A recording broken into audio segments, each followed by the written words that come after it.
Hey everyone, welcome to Married to the Market podcast. I'm Camry Stoffel, wife, mom of 3, salon owner, and full-time realtor with Town & Country Realtors.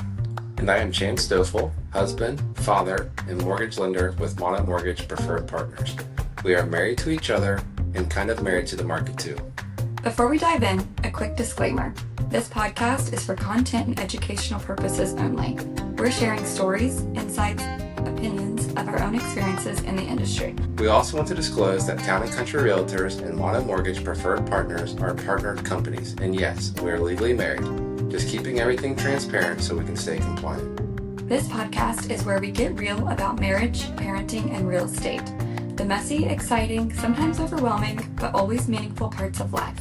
If you're building a home, a family, or a future, you're in the right place. So, episode number 3. Everything starts with trust. I agree. Everything. Yeah. Parenting, marriage, business, trust is always the foundation. Today's topic is about trust. But before we dive into that, everyone's talking about right now about Happy Gilmore 2. Mm-hmm. And we actually just watched it. We did. And so I was curious on your thoughts, because we actually haven't even talked about it. My thoughts are it was a well-deserved sequel. And Yeah. I liked it. I thought it was funny. They tied in a lot of good storylines from the original. It's one of the better ones I've seen as far as sequels go. Normally, I wish they wouldn't have done so, but in this case, I'm happy they did. But yeah, I feel like a lot of times sequels don't ever give it, Yeah. I feel like I could watch this one and not have to know what happened in the first one, but after knowing, I was able to pick up on a lot of little... It made it funnier. Little nuggets, it's just funny. So yeah, that's true. I was really waiting for the tap. Yeah. It didn't come, right? Yeah, it did, actually. Did it? Yeah. I just missed it. Or, hey, Happy, just tap it in, and then but the swing coach is like, it's all on the nips. It's all on the nips, so. No, yeah, I feel like that was one of the only ones that I've seen that tied in so many of the original characters. Yeah. So that was really good. Yeah, I thought it was really good. Yeah. Thanks for not giving me a heads up. Yeah. Yeah, authentic I people. didn't know where that was going. So. Well. All right, yeah, here we go.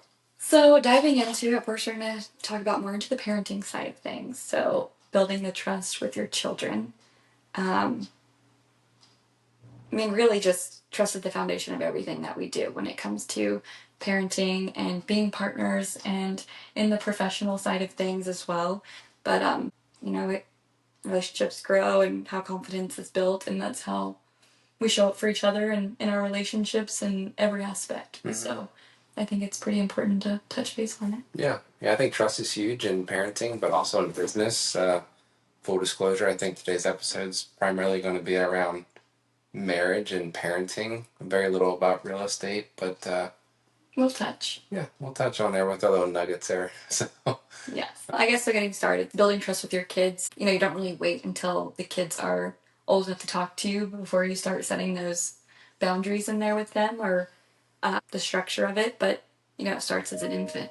You hear a baby cry and it's responding to the cries. And if you don't respond to them, it almost gives them a sense of abandonment. So that's the only way for them to communicate is to cry, and that's them asking for help. But, you responding is building that trust at that point, learning that they can trust you to help them. Yeah, I feel like in our last episode I mentioned sometimes the babies cry and that's just what they need is to cry. So that kind of goes back on what we're saying here. But I think you just kind of know as a parent, like, at the time that they're crying and what maybe transpired to cause them to cry, or if they just woke up or something like that. But if the baby is crying, I think we've kind of learned that it is best to, address that cry. And that will provide that level of comfort knowing that somebody's going to come when something's wrong. I think a misconception is, letting them cry and not going to their rescue, so to speak. And there's a time and place for both, I think, but just understanding that there is a difference and that there are times where letting them cry is not the answer. And with that level of trust as they grow older, they might not know why they don't trust you, but that trust is built from the beginning. So if there is something wrong and you go and help them, they understand that, someone's going to come help, or, this face that I'm now starting to recognize is someone that I can trust. And then as they get older, they they then can understand why they trust you and build on that. But early on, they, someone coming or someone not coming. So circumstantial too. I mean, depending on what happened, they fell and they're crying. Obviously you're going to instantly show up and help them. People are different on sleep training, but some people do the cry method and some people don't like that. I remember with our daughter, and we were trying to try that for the first time, and it was awful. I don't know if you remember, but we probably both outside the door, like look underneath the door. Well, we both started crying. Probably cried. Yeah. We our bedroom's actually right next to our daughter's bedroom, and so we put her in the crib and we went and just sat in our bed and just waited, and we heard her kind of crying, but it's different when you hear them crying because they need you, and then they're crying because they're kind of whiny and not really liking it. So at the time, I remember you said, I heard on a podcast that we have to wait 8 minutes. And so we started a timer, remember? Yeah. And we sat there and waited and waited. And I think it got to 5 minutes. And we're like, long enough. We're done. Yeah, we're done. We're going to go. And we went in there and got her. Yeah. Yeah, it didn't really work out for us. We didn't like that. But we got lucky enough that she enjoys going to sleep. So we lay her down and she does her thing herself. But responding to the cries, it does build trust, especially at that young age, because when they're a newborn, they don't really know anything, know anybody. They're trying to get familiar with you, and they just want, comfort and have that trust that someone's always going to be there. We're pretty big about sending each other reels on Instagram and podcasts to listen to, so they're always different topics, but mostly they're always around business or parenting, and always educational, sometimes funny, but normally educational. Yeah. But there was one in specifically that you had sent to me, and it was of a therapist talking on a podcast, and he was talking about saying goodbye to them before you leave, opposed to taking off. Trying to sneak out without them seeing that you're gone. Yeah.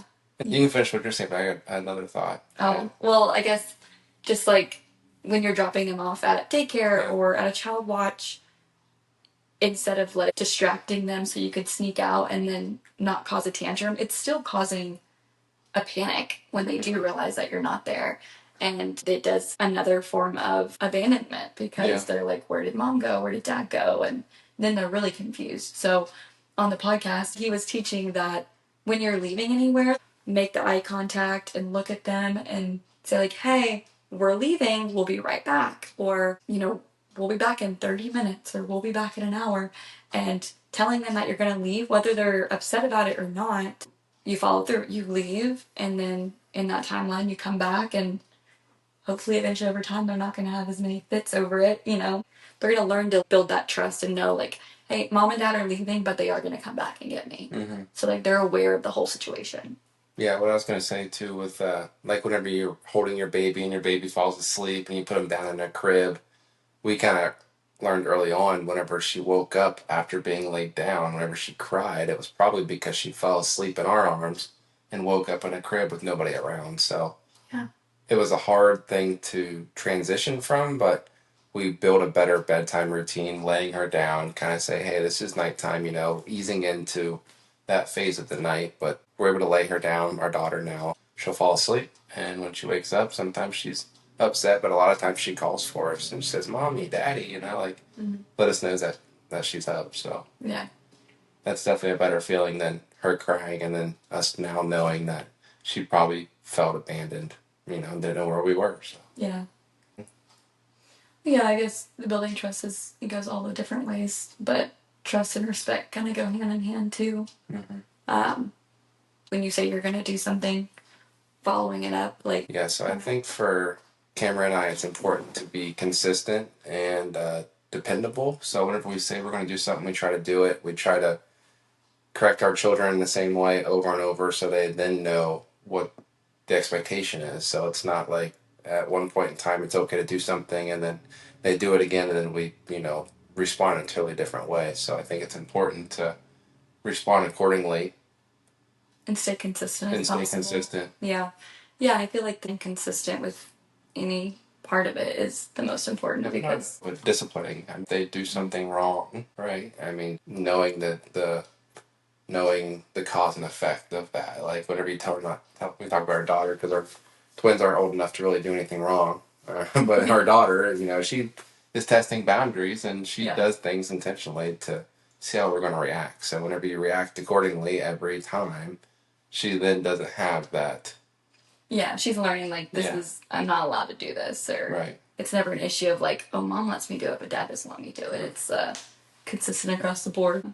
I mean, it's hard too because you do have to discipline, and even discipline's a kind of a hard topic too. But you do have to put the boundaries there that you can do this, you can't do this. This is right and this is wrong because we're not trying to be their best friend right now. We are just trying to raise good humans. Yeah. And so that's always hard. You don't want to be the bad parent. You don't want to be the no parent, but you do want to make sure that you're raising a good human being and someone that knows right from wrong. Yeah, I think my big thing is just respect, like we're not there setting out to be their best friend. So when we're older, I just hope that she respects us and the decisions that we made and wishes to still have her family, be a part of our lives and want to raise her kids in the same way. At the time and in the heat of the moment, she's probably going to be upset with us more times than not, but I think she'll respect us for it. Yeah, and I feel like you can even remember as a child too, in a moment where you're so mad, but then you look back now as a parent and you're like, oh, I was in the wrong. Oh, yeah. Or most of the time. They were doing right by me for doing that or saying that. Trust leads to respect, and respect builds the future adult. So our story's not done, so I could still do wrong by our daughter, but I think the issue with kids nowadays stems from the parents. So if there's an issue you see in your child, it's probably something that they picked up from you. So I mean, something I tell myself is look inwards and not outwards. If I have an issue, more times than not, I am the issue, and it's not another element that I'm thinking could be the issue. Yeah, they're such sponges. They're watching everything, they're listening in everything. Mm-hmm. They're definitely just miniature versions of you. Yeah. Which is so hard. Kind of rolling into like trust in marriage too. I mean, that's the biggest foundation of marriage along so many other things. Communication also, but the safe space to build together. Trust starts with feeling seen and heard and being vulnerable with your partner and having the hard conversations when you need to and no fear of judgment. Just always an open zone. Mm-hmm. So I feel like that's always I feel like I'm glitching today. Need more coffee. Need more coffee. Take a drink. No, I think vulnerability, a lot of people are afraid to be vulnerable, even when it comes to their significant other. And I think that's the most important you can be vulnerable to is because they're your partner in life. That's who you're choosing to do life with. And when you're down, they're there to lift you up. So definitely being vulnerable. You don't have to have all the answers, just opening up and asking for help. Even with parenting, it didn't come from he said, she said. It was like mom and dad together came up with this idea based on life experiences and just podcasts or books or family and friends. So I think them seeing you be a team and a unit is so important. Yeah. Because eventually they're going to end up modeling that in their future relationships as well. But like when your kids can see you guys make decisions together, or if you're only talking to one parent, but that the other one agrees the same way, like always modeling that team, even if you do disagree in the moment. Mm-hmm. We always say the kids are against us, we're not against each other. Mm-hmm. No matter what, we're a team in front of anybody, and if we're actually disagreeing on the subject, we'll do that behind closed doors. We'll talk it out and we'll figure out the actual game plan on the situation. But in the moment, if one of us is saying that this is how we're going to do it, the other one has to follow. Yeah.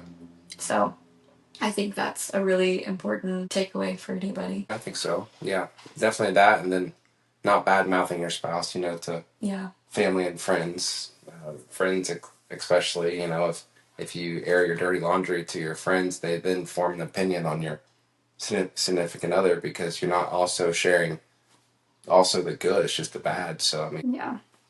And then even the trust into the marriage. When you say that you're going to do something, always follow up and actually do it, whether it's something big or something small. But like, hey, I'm going to run to the grocery store for you. Like, run to the grocery store for them. Don't just skimp on the little things just because it's not a big thing, because it's all the big things. Right. All these little moments and all these little promises are building a foundation for your marriage or in your relationship. when you don't follow through, it chips away at trust over time. So you don't want to fracture the foundation. Yeah. Yeah, that's very true. Yeah, that's where communication, just owning up to your mistakes. I mean, if something goes wrong, just communicating, hey man, I messed up, I'll do better. And then actually doing better. Like, yeah, not just saying that you're going to do it. Yeah. There's always has to be a follow through. Yeah. Yeah. The follow through is very important. Yeah. Yeah, I think so. A lot of people in the heat of the moment, they might feel sorry about their actions or something, but, if the actions continue to happen, the definition of insanity is continuing to do the same thing and expecting different results. So, if you're having an issue with the same things happening over and over again, maybe try something different, would be my advice. Yeah. Whether it be parenting or relationships or anything. Business. Yeah, anything. If you want different results, try something different. If you want to be like someone else, do the exact opposite of what they're doing. So, yeah. If you want something you've never had, you have to do something you've never done. That's right. What's the other one that's similar to that? It's to achieve what others want, you have to do what others won't. I like that one too. That was on a t-shirt in high school for wrestling. Was it? Yeah. Mom was my mentor in high school. Yeah, like your kids will learn what healthy trust and healthy relationships look like. So, I mean, whatever you're modeling in front of your children, that's potentially what they are going to be. Yeah. Type of relationship that they're going to be in when they're older, whether it's their marriage or a friendship or how they're going to parent their children. Mm-hmm. Yeah, I know what you mean. Like, for instance, our daughter's got baby dolls, and we just look at how she parents her baby dolls, and we're like, where does she see that? Like, we're not so, like, she sees us doing it with our babies, but, like, she is a sponge, and, she'll comfort her babies and play with them, and it's just really cool to see. It's kind of shocking how much they absorb. Even when you think they're not listening, they're still listening. Yeah. I mean, yeah. She kisses their boo-boos, and she pretends like she's breast pumping. Yeah. And, so many things. The other day, she came over to me and said, baby pooped, change diaper. Like, and she kept, like, trying to get me to change the baby's diaper because I was changing one of the twins.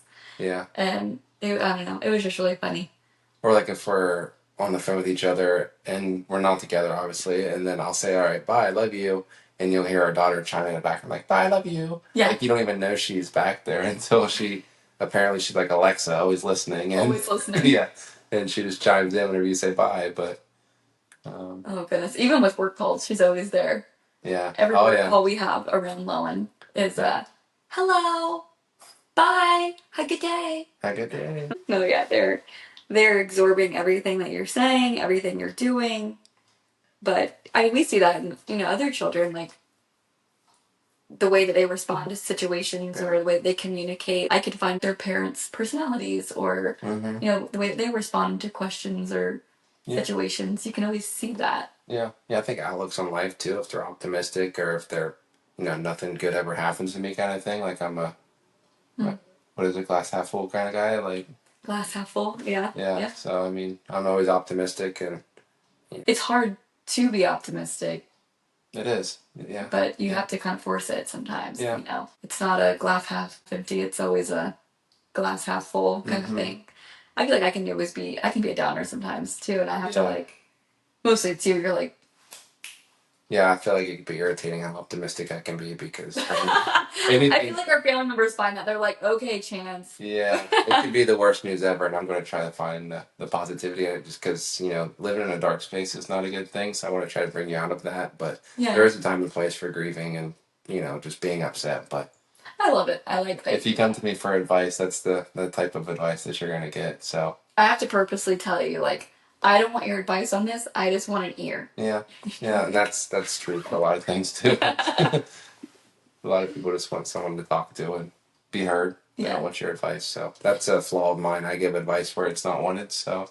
You've been doing really good on saying, do you want my advice or do you want me to just listen? Yeah. And I've heard you say that multiple times. Yeah. Or I'll say, this is my unsolicited advice, and I'll just give it to you, but... Yeah. I need to be better at giving advice. As opposed to just listening as an ear. That's true. Yeah. So I could take that from you, and you could take it from me a little bit, and we can blend a little more together. Definitely. I need to take your advice on double knotting my shoes. You've never done that. No. Too much work to take them off. I've never not done that. It stresses me out. Because your parents didn't want to have to keep putting your shoes back on. That's probably true. That's probably very true. That is double knot and duct tape, Damn so you it, can't take them Camry. off. Again? Yeah. We see that now. Lowen took her shoes off last night, and the baby next to her was chewing on it. I think one of the boys was upset, and so she was like, "What can I give him?" And so she took her shoe off and gave him one. Yeah. She ended up giving them both. Did she? Yeah. That's gross. It's disgusting, but it's kind of cute. Yeah. But trust for marriage, obviously, huge pillar. Rolling in a trusted business, also a huge pillar, because our clients aren't just a name on our pipeline. To us, it's a deeper connection, and we kind of even touched on this last week, that like our favorite part of the whole job is, you know, the deeper connection that we get to build with people. Clients, they're hiring you. We want them to trust us also. Yeah. And, you know, we are professionals on the industry, so, you know, they do need to trust us when we give our professional opinion on things as well. So it's definitely something that needs to be built along the way. It is kind of hard, I think, in the beginning when you are working with a client, because your first thing is you always want to have like a face-to-face conversation, whether it's through a Zoom call or a face-to-face in-person meeting, because we want to get in front of you and teach you that I'm also a person, and, you know, this is why I want to work with you and I want to help you, and start building that trust early on in the relationship when being a realtor or being a lender. Yeah, I think so. Like, you know, we put ourselves in other people's shoes, or they're going through a hard time. We feel that. Yeah. You know, we're trying to be there for them, and we can understand where people are coming from, and just try to get them to the place where they want to be. And yeah, I mean, we're experiencing that right now. Yeah. With one of our situations. There's definitely things that pop up in this industry, and, you know, it's not just us during the whole deal. There's a lot of different things happening behind the scenes. So when something doesn't go right and you have to adjust everything, it's hard, because you do put yourself in the buyer or the seller's shoes, and you just want what's best for your client. So we do anything that we can do to make, you know, the process move along and for their best interest. Yeah, I even see that with the team that I work with. Like, I have an account executive that she took the day off work. Her son had the flu. She was still finding time to help me. And I think that came from a level of putting herself in other people's place, you know, trying to provide the best service that she can. Yeah. And, you know, obviously she was there taking care of her son too, but she was still thinking of others. It's kind of like stepping into that sales tactics doesn't build trust. No, that's good for one-time clients, but if you want to build a 5-star referable business, you'll do right by your client. And if I can't personally help somebody, I look to find someone that can help them. I don't want to just like, nope, can't help you, sorry. So yeah, I'm quick to refer them to someone else that can, you know, provide them a level of service that I would want to provide myself and just can't. So yeah, and then even we also work with trusted people on the whole process too, like trusted inspectors and trusted lenders, trusted realtors, title companies. Like, we have different people that we're working with and building deeper connections with them to make sure that the process is always as smooth as possible. So yeah. I think as we gain experience in our line of work, we will then be able to provide people that we know, the like, and trust. And a lot of our referrals that we use are based on past experiences and relationships that we have built. And, you know, I think we could be quick to refer somebody, but that's not blindly done. That's based on people that we like and trust and would also do business with ourselves. So yeah, very true. Whether you're parenting, partnering, or helping someone buy a home, I think trust is a huge pillar that needs to be the main foundation.